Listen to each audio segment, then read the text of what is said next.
to remove or delete WhatsApp channel. Hello everyone, welcome back to the channel, and in this video I'm going to show you how you will be able to remove or delete a WhatsApp channel.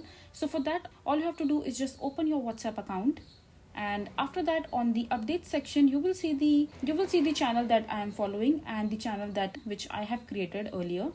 So in order to remove the channel from your following list, all you have to do is just click on the channel, and after that just click on the three dot menu icon from the top right, and here just click on unfollow, and in this way you will be able to remove it from your following list. And if you want to delete the channel that you have created in your WhatsApp channel update section, so just click on the channel that you want to delete, and then just click on the profile icon from the top, and here when you will scroll down you will see this option called delete channel. So just click on it, and it will ask you for your permission whether you want to delete the channel or not.